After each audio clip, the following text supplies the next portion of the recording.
Hello, everyone. Welcome to your favorite tournament rundown show, the Warhammer Meta Chasers. My name is Paul, your host. I'm joined by Dustin Henshaw, Hello, everybody. How are you doing? the mogul. Adam Camilleri is not with us this evening. He is in Belgium right now, at one of the events we're going to be talking about, the In WTC, bed. actually the event. Lazy kid. Yeah. And you can actually catch him over on War Games Live. Like, where is Joe? We actually try to run down where Joe is. Joe is in Belgium with Adam Camilleri right now. Tune into the YouTube channel to see the coverage of the event. If you're tuning in, listening to us after the fact, maybe next week, go back and check the past coverage to see how they did.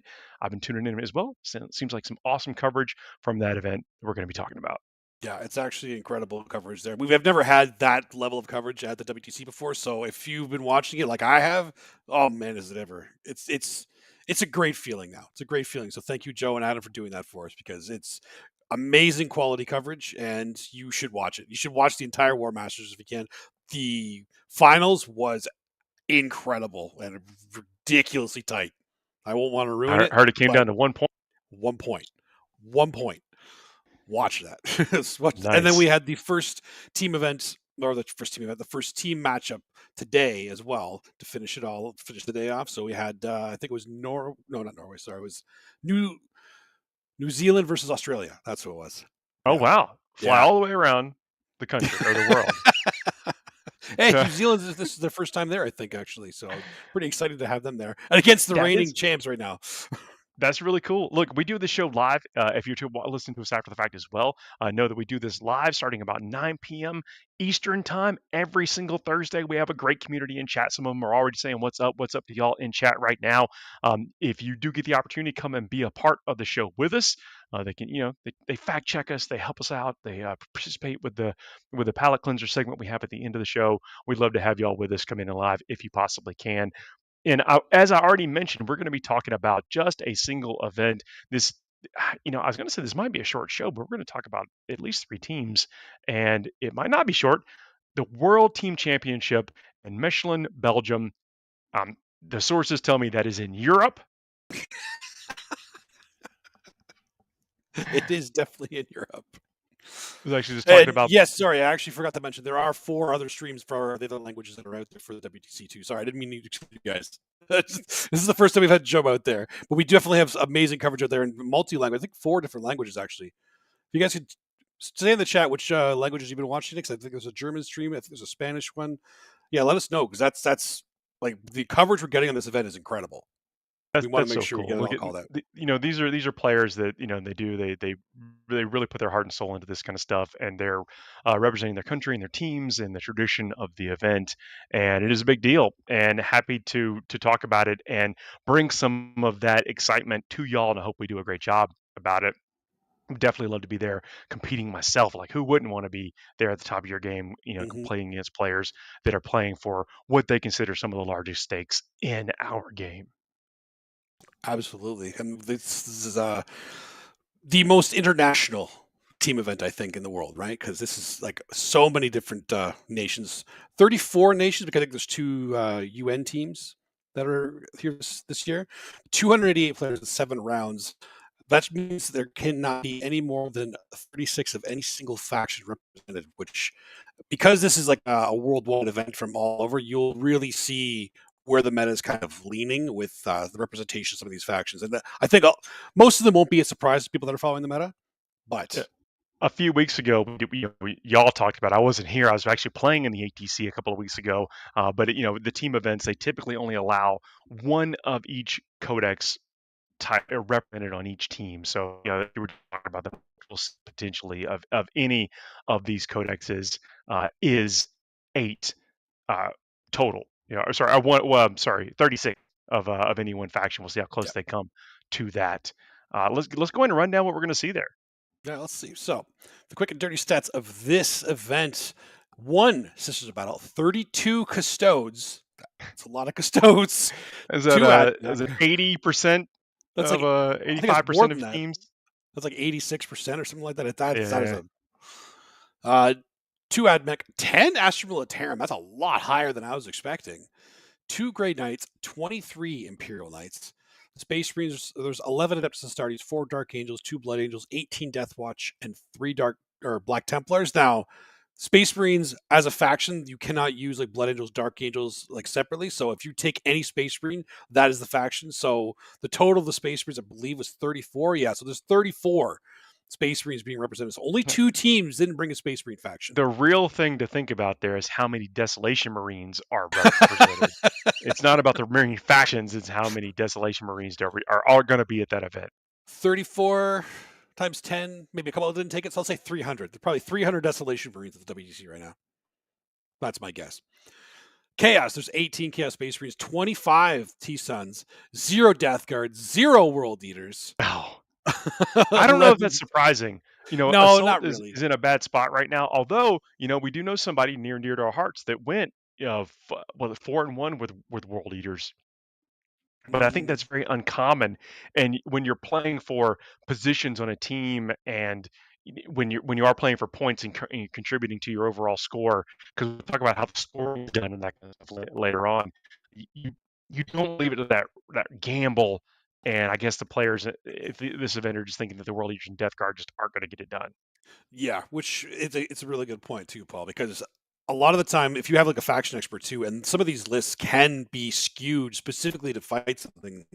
Like if GSC Eldar, if like say Death Guard or World had a specific build, you could skew to only beat GSC and Eldar that might be worth taking them. We got a comment in chat too from Dorian that's saying, a good AdMech list on a heavy table can handle even a knight army. And I guess thinking about compensating for towering and that kind of stuff. And if you can reliably take down a knight, every turn or two knights a turn or whatever, you can do really well into lots of things. So if you can kind of pick those matchups, even with a faction that is on the bottom end of that meta watch, win ratio, you could do pretty well. But you'll see, but even like in this, the stats don't lie here. Is that there's been some clear actions that some of these players are avoiding. Oh, exactly. And I mean, it is because they're 8-player teams. You're going to have to start scraping the bottom of the barrel, as it were. Like you're all going to take some of the best ones, but there's also going to be, again, faction experts or just lists that you find a really good build for that not necessarily can win, but if you can block some, like you'll see some of the things like orc lists or some tyrannid lists that are just like complete carpets of models, just to not necessarily win games, but prevent your opponent from scoring, to kind of blunt those higher scoring armies. That's also a huge benefit to bringing your team. So continuing with the chaos, 11 demons and 10 chaos knights. Xenos, speaking of this blocker, is 27 Necrons. They actually, man, are they ever tough right now? Necrons are really I played against 3 Necron armies at the ATC in this past weekend, and the way you play against a Necron army is very different than how you play against every other army. Yes. And I think it's real easy to almost like fall into that Necron quicksand trap. And that's probably why they're represented here. Oh, yeah. You're seeing a lot of Lich Guard. I think that's one of the mainstays. Warrior Brick, I've seen a couple of Warrior Bricks as well. The Doomsday Arcs are ridiculously valuable. The Satan now valuable. The Necrons have a lot of play right now, and they got a lot of the durability back that they used to have back in like 7th, I would say even. Like they have really good durability, so they're being able to chain reanimate. I mean, like basically, I'm gonna do it in your phase, my phase. I got a bonus one. I'm gonna do that one. Like it's like, what is going on? Stop bringing them back. It's time for also to remember there's that challenge stratagem that exists. Tell people about it, Paul. I'm just saying when you got to remove a character, give yourself some precision. Right. People got to remember these things. There's those are good characters to get rid of in this game. there's a universal strat that you could do it. I'm just putting it out there. Sometimes you got to realign where you start burning your command points to compensate, but because it is so easy to get sucked into that trap, and it looks like 27 out of 36 teams are bringing Necrons, and we talk about how many Desolation Marines. I'm willing to bet that is at least 20 Lich Guard in each one of those lists, and it's a ton. It's a good way to play 40k right now if you're a Necron player. Yeah, it is absolutely. There's also 9 Orcs, 6 Tau, 0 Votan, way at the bottom of that meta watch as you saw. Hive Mind, there's 6 tiers, 34 GSC. Only 2 teams didn't bring GSC. And then, of course, Eldari. Every single team at the WTC has an Eldari You player. can't not take You Eldari. The can't only not the take only way that you would not take Eldari is that if you could not scrape up 2,000 points of Eldari out of your entire country. There's and I argue there's no country that can't do that. Really? And Come on. and the weird is also there's no bad units in that codex either. Oh, Like there's not. any old Eldari, just bring if you can put together 2,000 points of Eldari from 1993 or whatever, like you could probably still do all right for your country here at the WTC. Absolutely. There's going to be extra Eldari armies at the WTC for people that brought their Eldari to play at the War Masters before the team event. So they're going to be like, hey, I want to bring Eldari. Can I borrow it from anybody? You probably even do that, Pretty easy. That may even be an exact situation. It's like, yo, we're phoning in from Yeah. this country over here. Can we borrow an extra American player's Eldari army?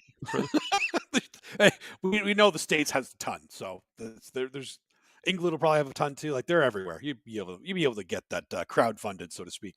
And look, I'm an Eldari player too. I love it that they are powerful. But when you have 100% of the teams using the Eldari, it does really speak to the power level that they are, and they Yeah. can create a lot of lopsided matchups, even when you pair well into them.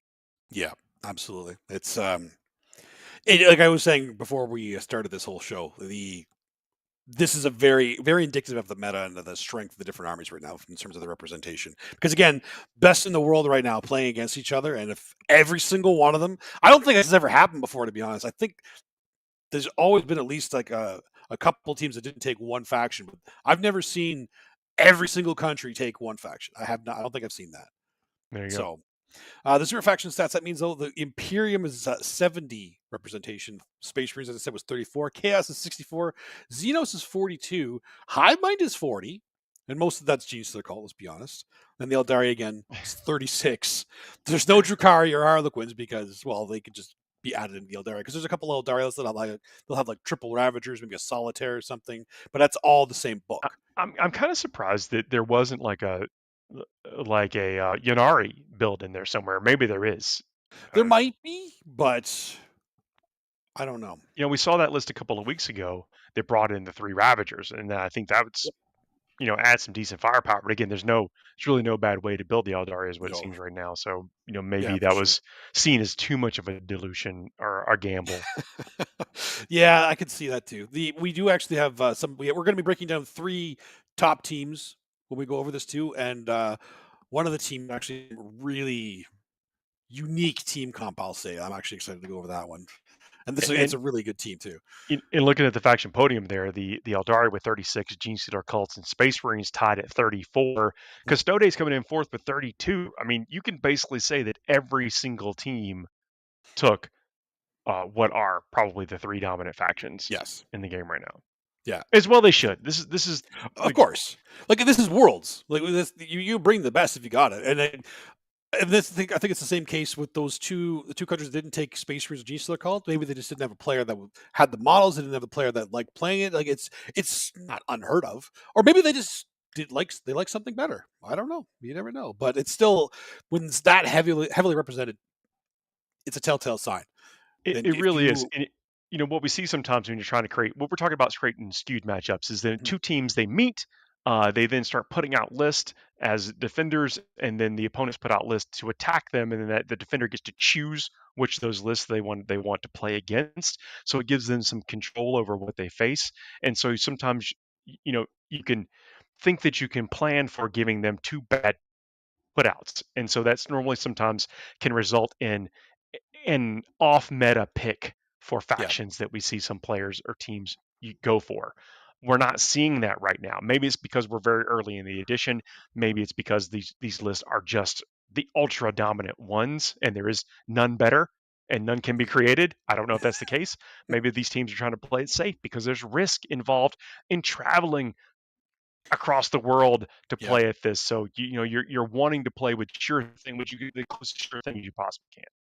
Yeah, definitely. And that's the big thing too. When you look at like the drop off, they go to 36, 34, 32, 27. Then after the 32, it's they start dropping off in representation pretty heavily. But it's all again because there's 8 players on the team.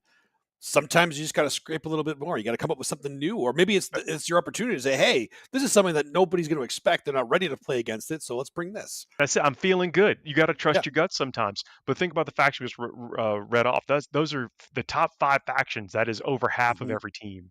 Yeah. Is if filled up those. Okay, we got 5 of these, and then 3 sprinkle in whatever you want. That's Chaos Space Marine Orcs. Sure. Yeah. You know, Exactly. That said, with all those empty slots of the extra sprinkles to add on, nobody sprinkled in Votan, World Eaters, or Death Guard. that's and in a surprisingly low representation of Tau. And Tau, also when you're playing on these tables now, I've not seen the table format for this particular WTC, but the idea is that there's degrees of density of Yep. terrain over the course of the tables. And the light tables, how light are the light tables, Dustin? The light tables are still like the WTC style is still a little heavier in terms of some shooting with the first floor blocking line of sight all over the place now. It does. I can see why Tau might not want to dig some of their older lists, but at the same time, they do have a lot of options for out of line of sight shooting. So it is kind of surprising. I don't. And historically, Tau are like a very strong teams list. So you're right. Like seeing a low representation of them is actually pretty surprising. But I guess I just felt that they're not going to have enough lines of fire where they want to go. But I mean, I think like the middle objective in almost every scenario is wide open to shooting. So Oh, yeah, good to know. And then, also we were thinking about like limiting your options. Like, well, if I have to have these specific things all lined up, like I must have these matchups, I mhm, must be on this table that's layout, I that's true must too. be on this. You start to kind of talk yourself out almost of Yeah, what might be the best option for you or the best chance of winning, especially as you go deeper and deeper into the rounds. yeah, that's actually a really good point too. In terms of because there are only a certain number of light tables, certain number of heavy tables. If you are an army that needs one of those tables to perform, you're kind of limiting your teams. Like, all right, well, I have to go down first so I can pick the table that I need, and then the rest of the team's like, all right, well, I guess we just kind of get what we get. So it kind of You it you pigeonholes you. you start to feel like almost like desperate, like the room is closing in when you're like, oh, I need all these things to, to, is A it little getting hot in here? claustrophobic. It's like when you need those very specific situations to align for you, and so uh, maybe with the 8-person team, they're hoping to get you know some people called out on that. It doesn't seem like anyone took the bait though. We've seen a Mhm. lot of players seemingly get in the same rate like line here. Maybe we start breaking open the teams, but I'm curious if those that went with the orcs and to some degrees, I'm sure there's some builds of Chaos Space Marines and stuff Oh, that for are that sure. are doing really well out there. Are and then even Grey Knights. I think there's a player in the field that some people didn't expect to bring Grey Knights. Yeah. That is one of the two. That's half of the Grey Knights represented. Yeah, and spoiler alert, we are going to go over that team that has that player. So I thought we might. I haven't looked. I haven't looked I down, figure we would, right? Well, I but I mean, we got thought to we go over would. some former champs, right? We got to go over some of the top teams. So But I definitely want to point out that there is still, even though we're talking about what seemingly something that is carved in stone, a meta of today that might be defined. There are players out there still looking for ways to wiggle in that gap, and the door is open. I can just see for tournaments like this to where you do want to slip into something a little bit more comfortable. A mhm. little bit where you feel like you got some blue sky and not being experimental unless you really know, you feel really strongly about it. Yep, totally agree. So do you want to go into some of the top teams here? Go like break them down. Yeah, let's do it. Yeah, sorry, Let's I've been do it. talking about I love the composition idea of how to form Yeah. a team, what to put together on a team, and what list to put on a team.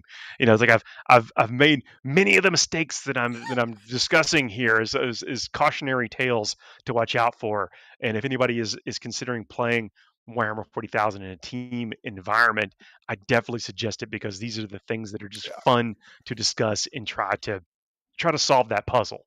Exactly. I mean, honestly, the meta doesn't even matter as much in teams because even if there's two factions really strong, sure, everybody will take them, but then three other games could still swing it to you.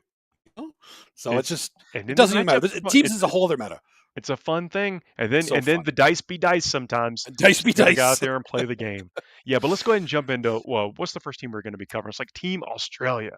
Team Australia, the champion, the returning champions from the last WTC. So we had to cover them, obviously, and they're going to have a pretty good team comp. Now, because there's 8 players on this team, I don't go into the very fine details of every single list. It's kind of like the general overview of what the breakdown is. So this is not the entire list, but we'll go over what their team comp is and see what we think.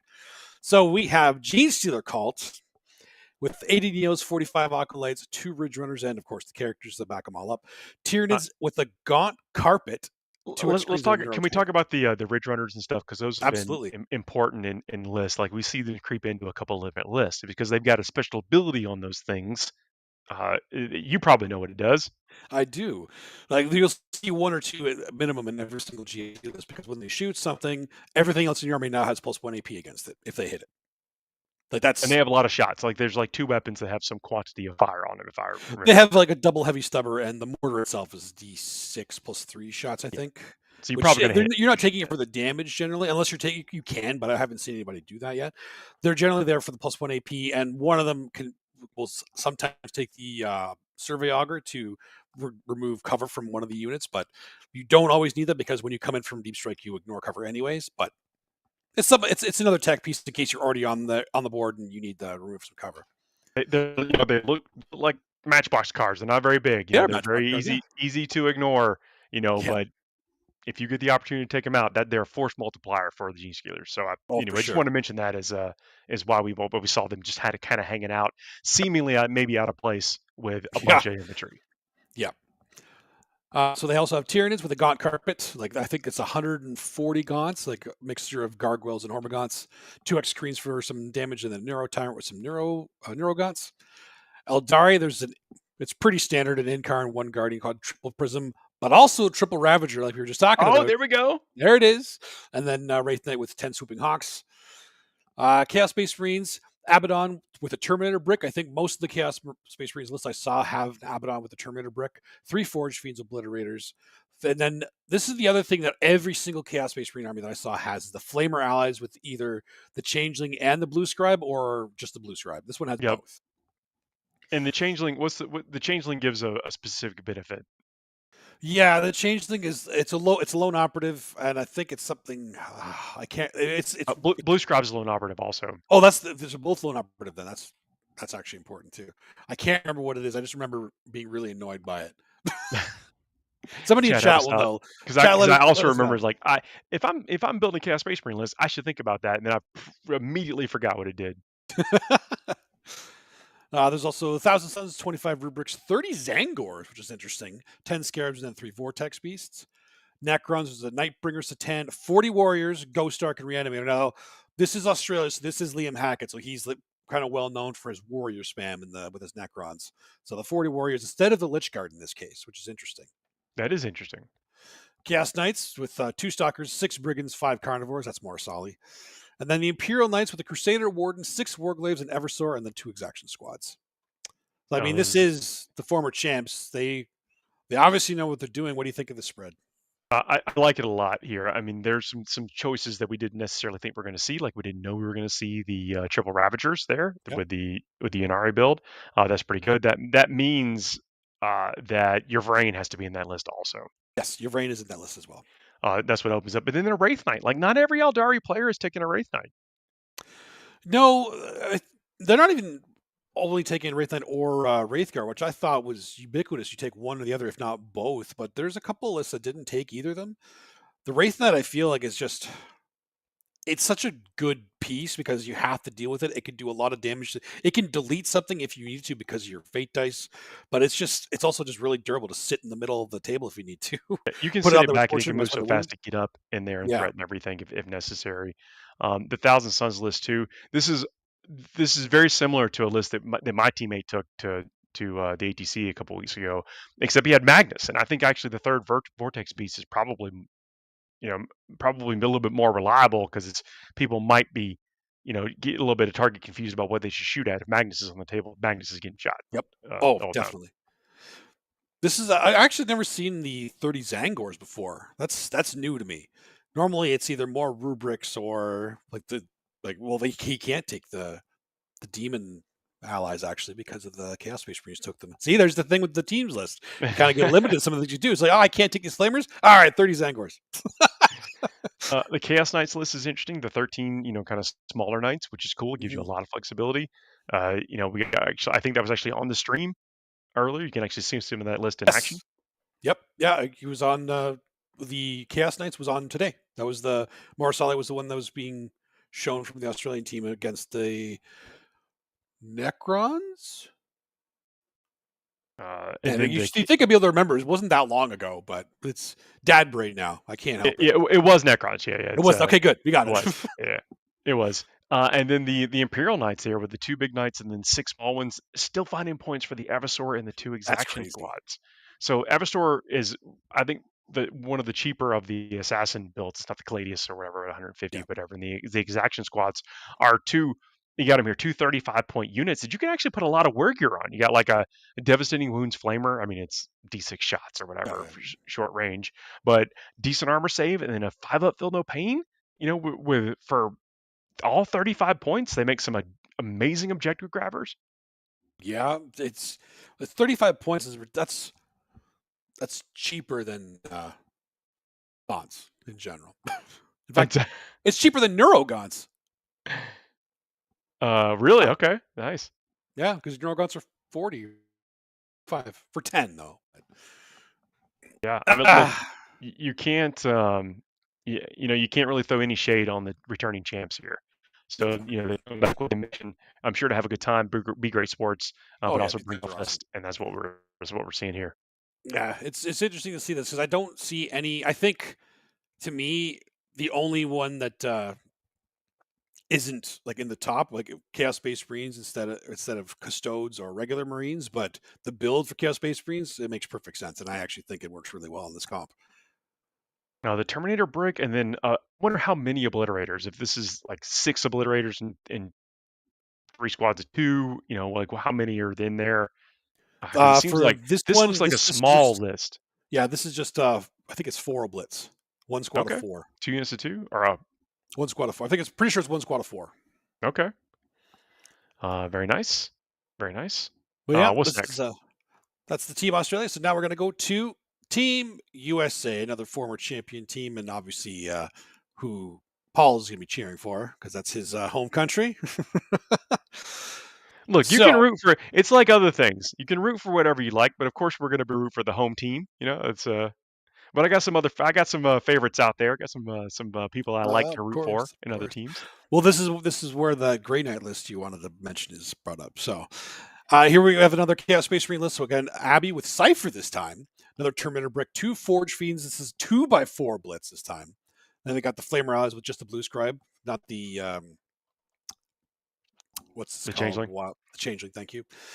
Then they got GSC this time with 30 Akos, 70 Eos, and then he's got the 10 Aberrants with 2 Ridges in there. So this is like where a lot of the GSCs kind of differ in terms of how many Akos, how many Neos they take, if they take Aberrants, and then whatever characters they throw in, like 1 or 2 Saboteurs, whatnot. Grey Knights. That's right. 20 Terminators, two blocks of 10, and 10 Pallies, Calidus, and then the characters to back them up. We're going to talk about that in a second there, Paul. We'll go back to that when I finish this up. Then we got Death Watch with 10 Vets, 10 Desolation, 3x5 Infiltrators, 20 Proteus, and the Hailstrike Landspeeder. Custodes, there's 20 Guard, 15 Prosecutors, and 2x6 Wardens. Orcs with 2 Beast Bosses, a Weird Boy, 30 Snaggas, 60 Boys, 6 Trucks, 3 Big Tracks, 20 Gretchen, 3 Mega Cannons, and 15 Storm Boys. Holy crap, that's a lot of I think stuff. that may be one of those stall lists you're talking about. That is 100% one of those. And I don't mean stall for time. I mean just choke your opponents out on points. Like block them, yeah, for sure. Because it has so many bodies. Like it doesn't matter how many guns you have. Do you have enough to kill all of that in 5 turns? Eldari, 1 Wraith Knight with triple prism, 10 Spectres, 10 Spiders, and the Incarnate's pretty standard. The only difference there is more Spectres than Spiders. Then the Tyranids list, which is Naden's list, is really interesting. Tyrant, Old One-Eye with 2 Fexes, 3x1 Pyro, a Trigon, 2 Tyrannofexes, an Exocrine, a Maleceptor, a Neurotyrant. Wow, some big bugs. Not a single Gribbly in the entire list. No Gaunts. I like that sometimes. Like I will say that, like playing Knights and stuff, sometimes you feel like you're just moving around like a couple of clunky models or whatever, and you don't feel like you've got enough pieces Yep. to sometimes. Like I know they're designed that way, but sometimes when you're on the back foot, you don't feel like you can claw yourself back into the game because you just start losing out on stuff on the table. This Yeah. feels like you've got big giant monsters to move around, and you've got enough kind of booty on the table to make it into the late game with options. Of course. Yeah. I think. Well, and if you like watch Sean Naden play and the lists he makes, they will rarely make sense to you, and even after you see him play, like, well, I don't get how you're winning this, but you are. Like it's weird. But every single one of these pieces has very important jobs. And old one eye with the two carnifexes, and they have the double death spitters, by the way. They're not close combat at all. It's actually like I've used them before. They're actually really good. Oh wow. Okay. Yeah, they do a lot more than people expect. Same with the Trigon. Because one thing you got to remember with the Trigon is that I can actually deep strike just outside of 3 inches. I was gonna say the Get Trigon shard. still burrows up or whatever, right? So burrows, yep, yeah. Yeah. So if you do that with, say, another universal strat that everybody has access to, the end of your opponent's movement phase, deep striking just behind a wall so they can't see him. Rapid Surprise! ingress. Rapid ingress, that's right. It's it can be scary because it does a lot of attacks. Big monster, wherever you want to do, or just to steal an objective with it if you didn't think about it.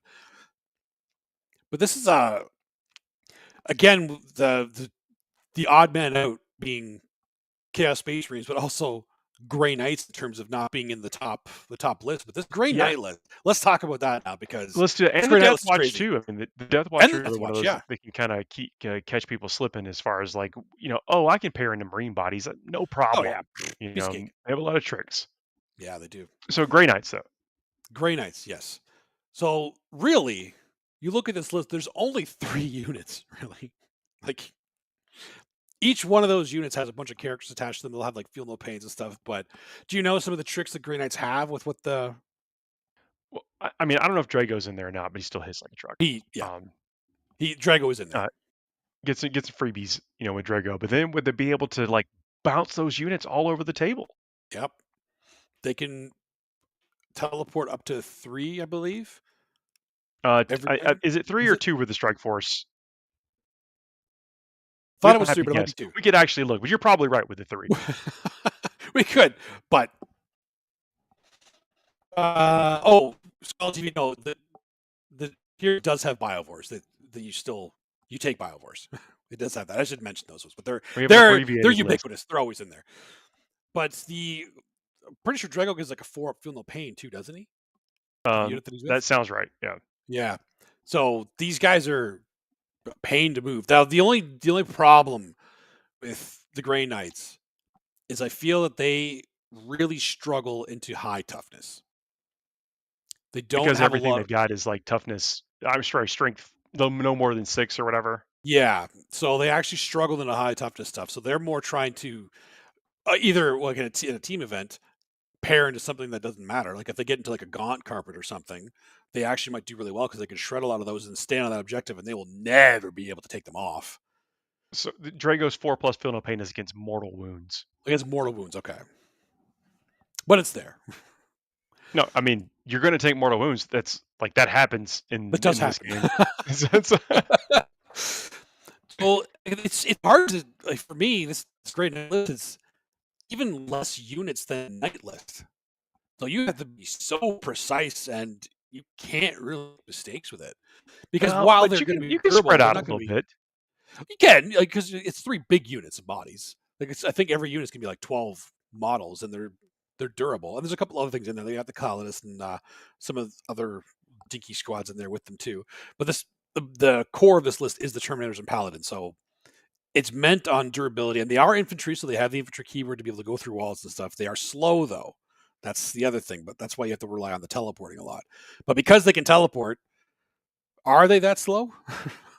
Yeah, and when they can be where they want, get a couple of rerolls, first, charge, there's all kind of stuff. Yeah. Yep, completely agree. Yep. So the Death Watch list, obviously, Desolation Marines they're just good.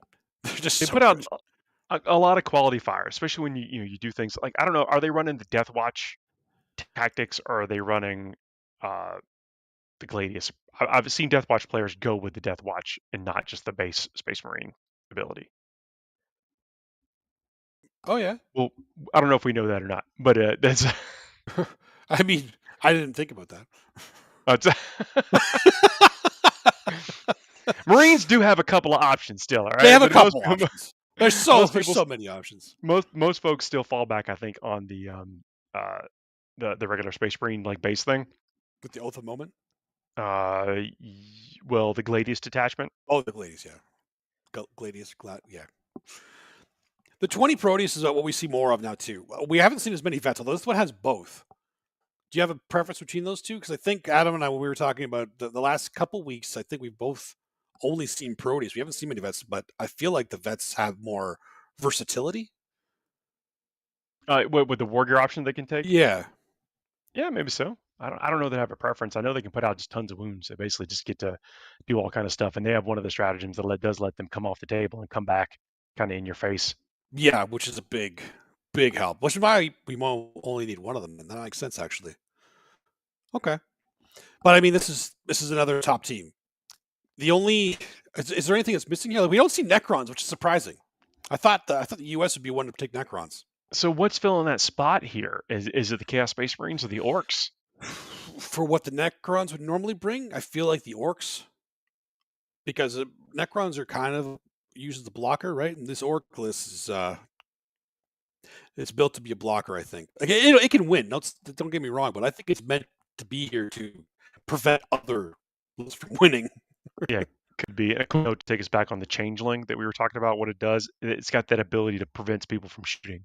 Basically, you're -1 to That's what hit it on was. 2 to 5, and then you roll a 6. The unit can't shoot at all. Yeah, that's So what it it could was. be quite, can be quite annoying in the right situation. Well, even Yeah. in the wrong, even in the mediocre situations, it's still annoying. But Yeah. the no shoot at all is a problem. Yeah, that's a problem. When you have a lot of guns and you can't shoot some of them, that's a problem. That's a problem. But other than that, I think this 8-pack is it's solid. Yeah, and in There's the a couple hands of things in here, and it's going to be like a lot of people aren't going to know what to do with the Granites. We were talking about that earlier in terms of if you've never played against it before, you suddenly see 20 Termies and 10 Paladins on the table. Like, this will be easy. Will it? Or are you just not ready that. for it? I think you're right. You can look at an orc list. Like people are kind of familiar with what the orcs do. Like they don't. Hmm. That there may be, of course, some tricks in this edition that not everyone's is familiar with, but they can conceptually look at. Okay, these units do what they look like they do. Yeah. And when you're playing with the Grey Knights and the Death Watch, they do way more than what they look like they're going to do. Hmm. So I'd be Yep. curious to see how that plays out over the course of the weekend. Yeah, the amount of bodies that orcs is this an orc list? Is it going to be aggressive, or did they just stay back and try to deny points? Do you think? That is a great question. I really think that it's mission dependent, right? If it's like That's you true. never have, if you don't have to cross the halfway point, why would you just send one unit That's out, true. to get that middle, every turn, and maybe you get secondaries, but I guess okay, I guess we'll scoot across the midpoint for a turn, grab some points, and Yeah, if you need to, that's what you got the Storm Boys for. Like even like on mission, that's the ritual. You just have like 60 boys on all your objectives, and you have to come to me. yeah. Makes a big I, difference. I mean, I am kind of surprised at some of the stuff is not in here. Like, we don't see mega knobs, and if it's that style of list, but That's true. Yeah, well, Meganob's just, I guess because there's too many points, right? He's trying to fit so many things in this list that just they want to take the smaller that stuff makes because sense. he took the max amount of boys because he took 60 boys and 30 snaggers, and then 15 storm boys, but I'm not counting them. But he took That's a the great point. max number of Yeah, like regular boys kind of thing in terms of like all how the many boots on the different ground. like Yeah, MSU style. the Orcs had the slogan is either how many, it's boys or toys, Boys are toys, yeah. and they've gone with the boys. And he has the 6 trucks too. So even going into like a Gene Stealer cult list, he doesn't need to worry about them getting picked off the table because they're really good at killing the regular boys. They're not as good at taking out the trucks, right? So it's good. I'm interested to see how this plays. I hope I get to see it play too. But There that we is go. the U.S. Yeah, Do you next want team to we're go to talking our about is last one? Team Poland. Team Poland, another one of the most winningest teams in the WTC, and these guys are very, very solid players. And this comp, the first two are very, very interesting to me. I was very excited about it. And even the last one. Okay. So let's have a look. See. Poland, first up, there's an Astra Militarum list. Gaunt's Ghosts, just to point out, this Astra Militarum list has more gaunts than the last tier in his list. Lord Solar, Ursula, 10 Death Corps, 3 Earthshakers, 3 Hellhounds, 3 Manticores, 2 Medusa carriages, 3x1 Scout Sentinels. So this is very MSU heavy on like smaller vehicles and like those, because those are all the carriage batteries. Then we have Tau with Anva, Commander, 3 broadsides, 6 Crisis, 2x3 Crisis, a Ghost Keel, 2 Piranhas, 3x2 Tetras, and then 5 Vespid. Then we have the T-Suns with Magnus, 35 Rubiks, 3 Rhinos, and then 3 Zangor and Leiden, and of course the 3 Flammers and Blue Scribes.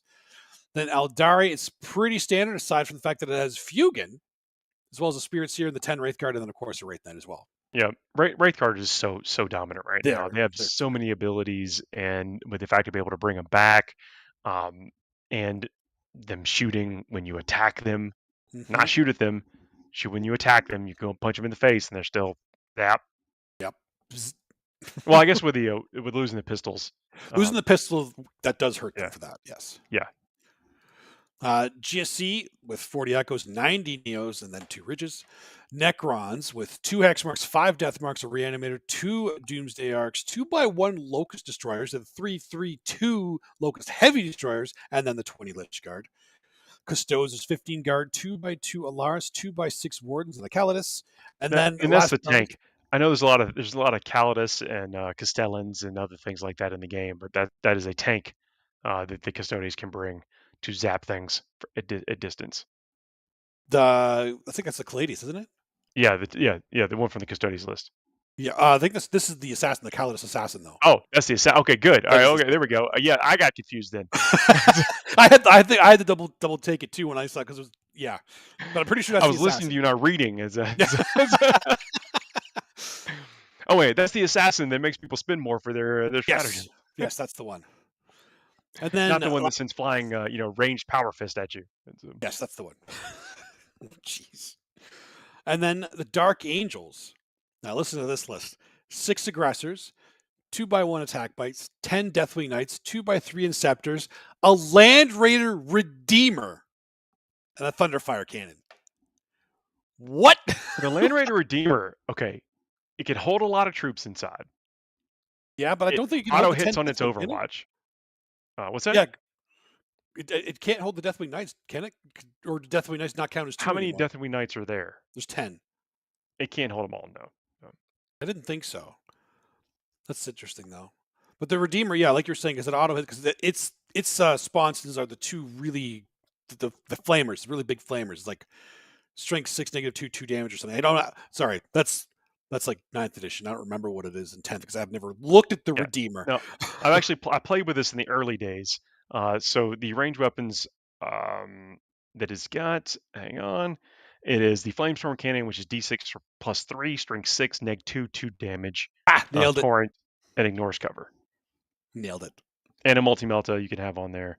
Yeah, and probably Twin Assault Cannon, or you can. Yep. Mm-hmm. Yeah, so I mean, it's got lots of guns. It's very close range. So, does Terminators count as 2 when it goes in there? Do you have that open? It can hold 14, and Terminators would take up 2 spaces. Yeah, so then the Deathwing Knights can't fit in there. Then that's the same. Huh. So I guess the Aggressors, though, can they go in there? Well, they're Primaris. Aggressors can. Yep. They can. Yeah, they can. Yep. Okay, well there you go. Aggressors going in there. This is an interesting comp. And again, Gravis or Terminator models take up 2. Yeah. Yeah. Okay. So they could definitely fit in there, and then a character too. All right, perfect. But Colin is a very, very good team. Like they've won many WTCs. They are high quality. Their meta in Poland, like they're really good players there. Like this is like highly contested to get on this team. So seeing this comp and seeing Tau, this Dark Angels, and Astra Militarum making the cut of 8, there's no. And let's think about this Astra Militarum list too. Is that one of the things to do is bring back Sentinels. What are the targets for getting some of those crazy strategies? I should say crazy, but some of the more powerful stratagems that the Astra Militarum have. They've kind of taken a different take on this list here. Yeah, I've never seen a list like this before in terms of because there's not even that many infantry in there. It's a lot of MSU. It's almost in the same kind of style as the Tyranid list we just saw in terms of lots of bigger, well, not even big. What is It this? is so. This is a lot of indirect fire with the It three is. Earthshakers and the three Mana Cores and the Mhm. two Medusa Carriage. So those are a lot of indirect fire, and then the Hellhounds, depending on which kind they had, don't have to roll to hit. So Yeah. and I think that the Hellhounds have a special rule too, don't they? That there's some Do they? they've got something that I maybe. haven't seen Hellhounds at the table, so I Oh, have no the idea. the Scout Sentinels also get up there. The Scout Sentinels can see you. You know, they're basically Yep. spotters for a lot of this range firepower. They're hoping to issue some orders, use some stratagems, take you off the table by round 3. Yeah, absolutely. With the amount of guns they have out on site, they don't need to worry about the terrain on there. Even the Gaunt's Ghost can help hold some of the objectives there.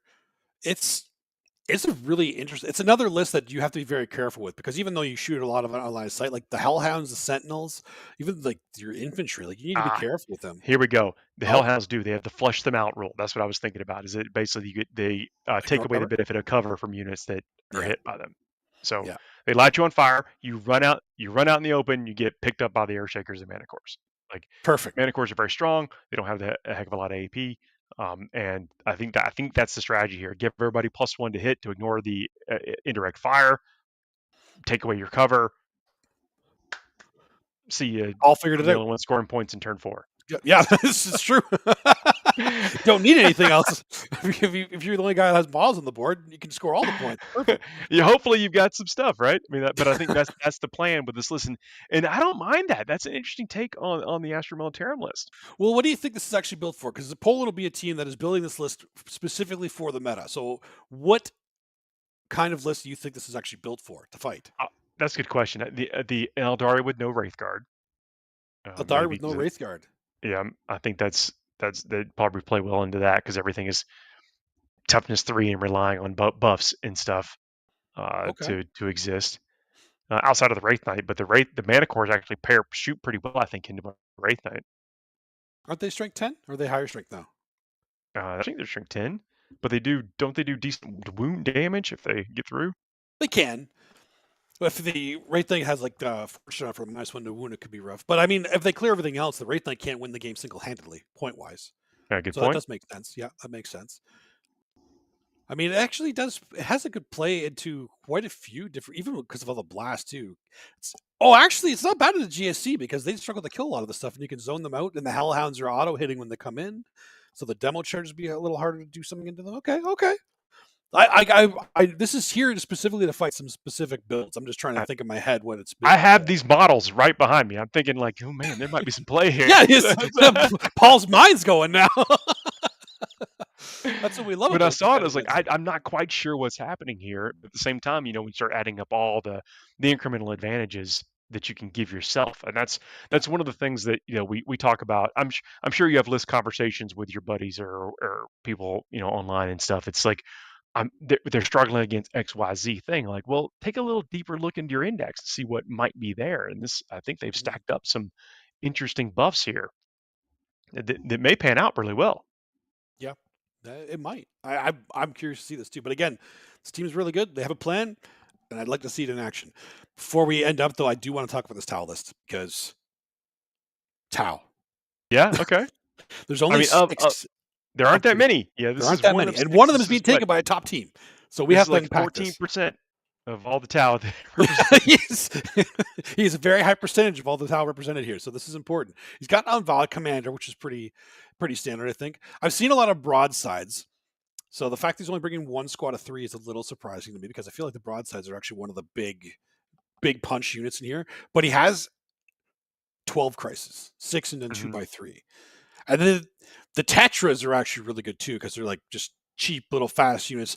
Fly the way it's been hit though, I feel like they're not nearly as good as they used to be because they can't just go over terrain, so they have to go, but they're still fast. Don't Tetra. They've got a good gun. They're basically rarely cheap on the points. They go fast. Yeah, exactly. Am I thinking about the right unit? You Not are Prime. exactly that is the exact right unit. Okay. Yes. All right. And same with the prawns kind of thing. So he's got a lot of fast movement. So this list is meant to score points with cheap units and then kill anything that takes you off with the broadsides and all the crisis units. Like, it's actually a pretty straightforward list when you look at it at a high level, but it's also really fast because all the crisis have like they fly, but they're also infantry. That actually makes them really valuable. It's surprising to me that Tau has actually not been doing as well as they historically have, because Tau have always been in a shooting edition, that we've seen in a so shooting far. edition. That is kind of surprising they're not doing as well. But look at the components here, like the Ghost Kill. Ghost Kill's not bad. Yeah, Ghost Kill is not bad at all. The Scald TV, yes. Thank you for pointing that out. Tetris are also good for marker letting, or whatever they call it. I was going to point that out, but then I remembered it wasn't called marker letting anymore, so I didn't want to say it. Is this like the observers or the? I have no idea. I think it's the observers and the spotters. The observer, maybe the observer. Yeah, with the observer rule, something like that.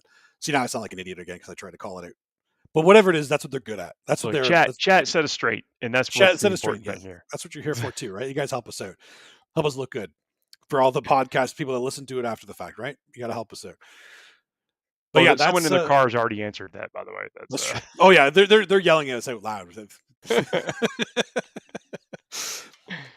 But yeah, that's those are the three lists we wanted to go. The three teams we wanted to go over. Well, no, that's what we do here for team tournaments. We don't. It's hard for us. We can only spotlight a few lists or a few teams here. There's many other players there. So instead of picking a winner or a team that we think is going to win, we pick the faction we think is going to score the highest battle points. And let's rule out Eldari. Yes, take Eldari off the table. Nobody can pick Eldari. I don't know if last week Adam changed his favorite faction to Eldari. He doesn't even own Eldar. He can't do that. But he can be on the board because Dark Angels, is. It's true. It's true. Specifically Dark Angels. So when one of us isn't here, so what we do, we pick what we think is going to be the highest battle points, and then we compete against ourselves in the after show. So on the show we release just for the Patreon subscribers, we actually run down the recap of the events that we had talked about in the previous episode, the episode that you're listening to right now, and we give ourselves points for how closely we predicted what the outcome of that is. It's going to be a low point scoring week because we're only talking about one event, but instead of the highest scoring team or the winning team, we're going to pick the highest battle point scoring faction. And so Adam, since he's not here, is picking Dark Angels. Dustin, what do you think? And we're ruling out no Eldari. Nobody can pick Eldari. Yeah, nobody can pick Eldari. And it's hard for me to not pick GSC, but I'm not going to, and I'll tell you why. Because everybody at this event is ready to play against GSC. Everybody is. They're building. Okay. So GSC are still going to be a really good army, but everybody is ready for them. So I am not going to pick GSC. I know they'll do well, but everybody's out to get them. They are pretty much public enemy number one. They are. But I will. Well, number two. Number two, yeah. Number two. But I will actually. I'm gonna be taking Necrons. Oh, I was actually thinking Necrons. Were you? I really was. I really was. Because I think Necrons in a team event are just they're bullies right now. Yeah, I think Necrons will get paired out in the middle of the pack, a little bit, and so they'll maybe get a really sweet matchup. Yeah. And score a lot of points. So I think you're dead on with that. But I got for variety, the spice of life, I'll pick something different. Do it. That's spicy. 1,000 Suns. Oh, see, for War Masters, this was mixed around. Adam took Necrons and I took 1,000 Suns. I feel like these are two armies that we here on the Meta Chasers have some high hopes for. They're good. They can do a lot of damage. And you know what? Look, that's what it's about, scoring some points. It's especially the list that we've seen from those that we've called out here on the show. Maybe something will happen. Maybe something will happen. And of course, we're pulling for the Dark Angels for Adam, and we're also pulling for Adam specifically there, doing the coverage. If you fast forwarded or past that first part of the show, Adam is not with us because he is doing some of the live coverage, most of the live coverage, at least on stream for the WTC. So you can go and hear him talk about some of these armies that they're going to be playing on stream. Yep. And speaking of a stream, you're listening to one right now. Maybe listen to it after the fact. But if you're new here, we're about to jump into a segment we call our palate cleanser. This is the segment where we give ourselves a series of topics or questions or takes or weird call outs or something that has nothing to do with all the stats of Warhammer 40,000. Typically does not have anything to do with the stats of Warhammer 40,000. And we give ourselves 2 minutes to talk about them, each topic. And at the end of that 2 minutes, the topic is done, never to be returned to again, unless you happen to suggest that we return to it on the Patreon page. Yeah, We'll that's the only certainly time it do ever that. happens. What are the topics? I actually don't have that in front of me. Let's see if we can get it up. Oh, we'll see if we can get up there. There is a theme this one because we're doing the Nation versus Nations over at WTC. We're doing a battle of cuisines, international cuisine, basically. International cuisines. Yeah, so we want to see exactly. And I'm interested. I'm interested in your opinion on a lot of these because you're kind of a foodie, aren't you? I love to eat. You love to, yeah. I love to eat too. So I think this is actually a good topic for us to cover right now. But I will start us off here. If you don't know what any of these are, it's international. I had to look some of them up too. So just let me know. I'm not necessarily a food coward, but I'm not quite a box mac and cheese, guy. Or you have a good palate. You have a good palate. We saw that in Vegas for sure. All right. So first up is I'm going to try and say this right. I'm pretty sure it's called pho. Oh, pho. Yeah, pho versus bisque. Oh, it's got to be pho all the time. Like isn't bisque like sometimes cold? Can be, but it could also be like lobster bisque. Actually, lobster bisque. Oh, I was thinking borscht. So. Oh yeah, you thinking like tomato, like the cold tomato soup? No. Or turnips. I think turnips. No. This bisque. Think lobster bisque if you have to. That's what I'm thinking because lobster bisque actually really fights pho very well because that's hard for me because I love them both. Oh, nice. I've got to go pho all the way because I think pho you can dress up in many different ways, and bisque seems like it's more like just set and fixed in a certain like configuration. That's true. I feel like you have to have good pho because I've had bad ones before, but good ones, good pho will beat good bisque. I think I think I have to go with pho too because I order that all the time when we go to any kind of restaurant that even sells it because it's so. This sells it. We kind of around here we've had to like pop up. They're just like totally dedicated to pho. Like just. Really? Well, so those are the kind of places you want to get it at because those would be really good. Yeah, I mean, it seems pretty good. Listen, I do not typically go that direction. I'm like, where is the chicken tenders on this? Oh, don't get chicken tenders in places.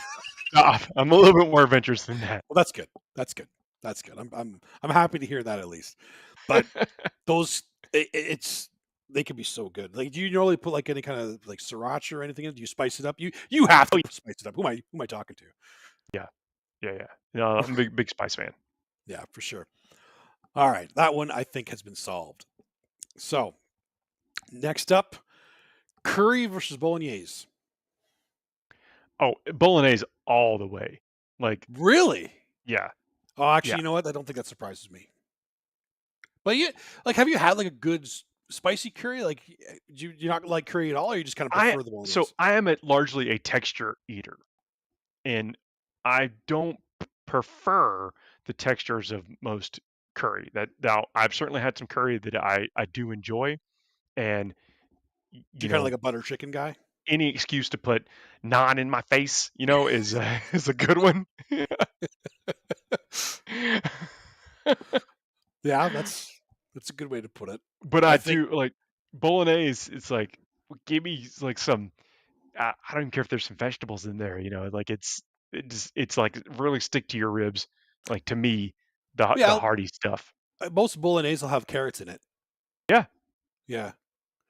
And you don't even really notice it, but so you're getting a veggie shot and you don't even know. You don't even know. You don't know. It's like secret veggies, and you put some braised meat in there as well. I mean, like there's all kinds of stuff. Oh, you have to. Yeah. Like I'm from a like I've married an Italian, so I mean I love bolognese. We love that kind of pasta. What wins here for you? See, it's so hard because I love curry too. But and this is what I always have to fall back on is when both of them are at their peak. When I have like the best bolognese versus the best curry, which one would I prefer? And the best of both, I think I'd go bolognese Just the because best of both. So the what best about though is that that is making you win is and what do you consider the best bolognese? for bolognese. Like you have to have like that nice simmered meat sauce in there, so it actually has a really tangy meat, and it like makes the Mm, pasta even more tender because then it makes the whole dish even better. yeah. We call it bolognese down here. Bolo- We don't. yeah, We we're don't. gonna we're I'm gonna just kidding. We fuego do. on that. We call it No, no, bolognese. no, we don't. We don't. I'm glad I made it under the buzzer. I don't want to embarrass you. No one heard that. Let's cut off, right? That's how this works. All right, next up. This is a very, very common fight. Caesar salad versus Greek salad. So Well, you're is thinking, is see? salad, is that just like feta and olives and It's feta, a little olives, Greek? cucumbers, and like the Greek sauce. Like they yeah, onions will be in it too. Olives, I think we said that, right? And are we calling the Caesar salad just, Well, see, just the dressing, anything you put the dressing on, or is no, it specifically like no, like we get like Parmesan, croutons, bacon. could I have some potato chips be a Caesar salad if I try hard enough? Wow. That So- I mean, if that's I don't know how to respond to that, Paul. I just I want to know what actually classifies as Caesar salad. Is it the dressing? well, Caesar salad is generally like romaine lettuce with Parmesan cheese. The Caesar dressing, see, there's a lot of different ways to make Caesar dressing. The right way is honestly the best way. You know, you have the anchovies in it. So Anchovies, yeah. yeah, Oh, like that was like a mind-opening thing. Like, there's anchovies in it. I don't like yeah, anchovies. me too. When I learned that for the Yeah. first time, I was like, oh my god, there is. And then I tried it without anchovies because I make my own now, and it's Oh, wow. yeah, oh yeah, no, it's actually not that hard. It's pretty easy and it's So you delicious. not you not stretch this out like you put this dressing on whatever you want and just say you're eating a Caesar salad? No, that's not how Caesar salad works. What? I'm genuinely curious. I want to know. No. Like Caesar salad is it's romaine lettuce, Parmesan with the Caesar dressing. The Caesar dressing, that's where it kind of makes or breaks Yeah, it because you can make it so many different ways, and a lot of ways make it wrong. Like if you buy it in a store, that's made wrong yeah. 90% of the time. I'm not a big olive fan. I actually Well, neither am I, but don't well, prefer you can say olives. Greek salad without olives because I always order it without olives too. I'm still going Caesar salad, Okay. and I still I want to go with a looser definition of what a Caesar salad.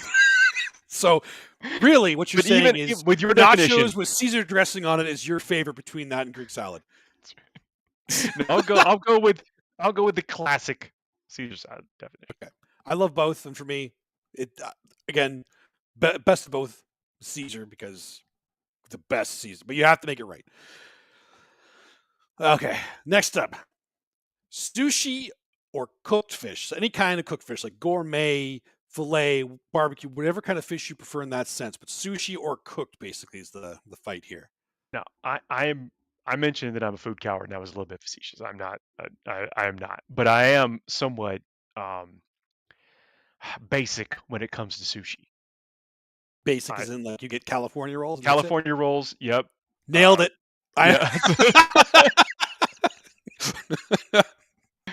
I can eat a piece of tuna.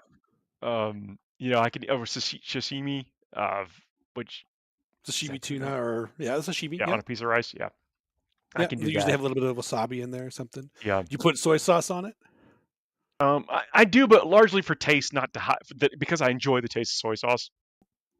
Not Okay. to hide the taste of So the. you're a salty kind of guy then, salty, not sweet. I like a savory taste, Yeah.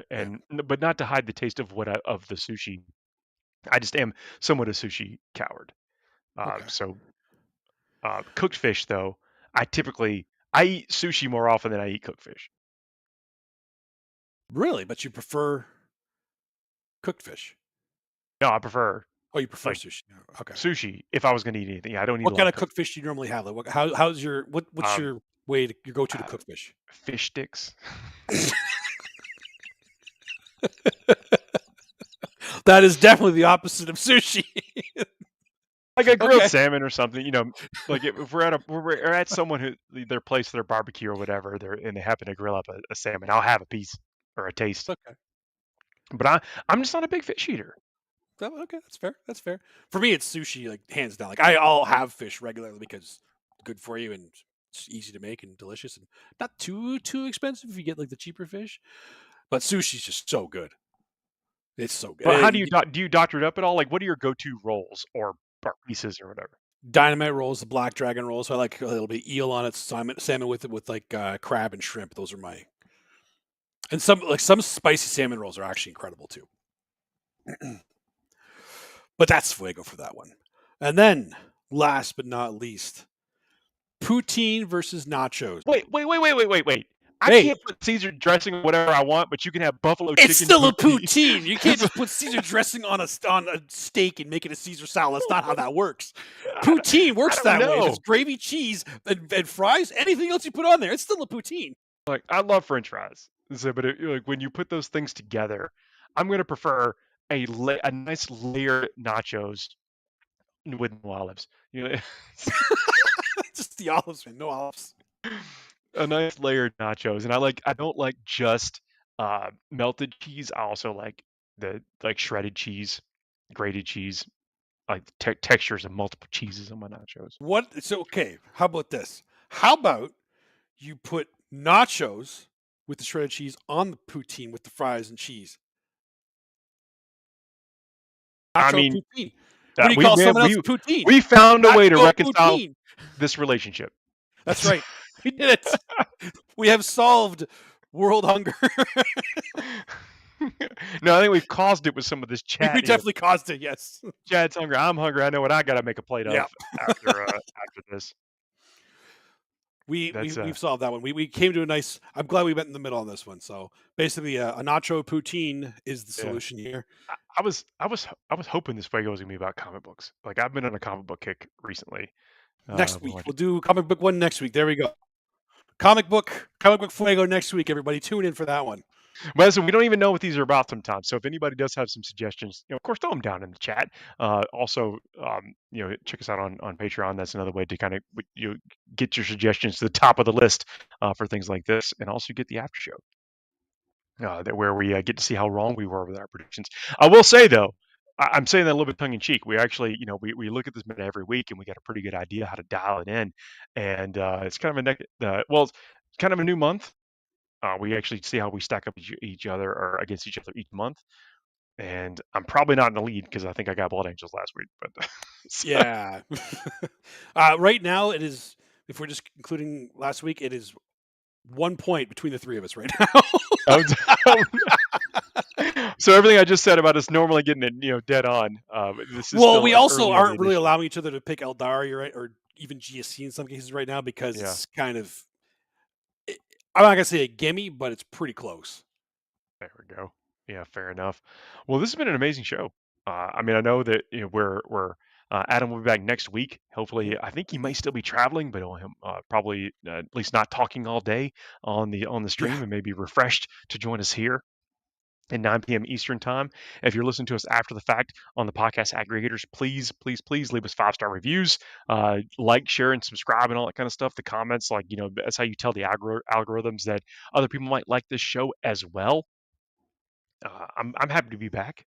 Yeah, we're happy to have you back. And everybody in chat, thanks for joining us too. You guys make this a lot better for us too, and help us figure out some things on the fly when we don't know it off the top of our heads too. So that's important. Make sure you check out all of the amazing coverage that's going on in the WTC, whatever language you're going to be following it in, because it's a banger. It's a banger.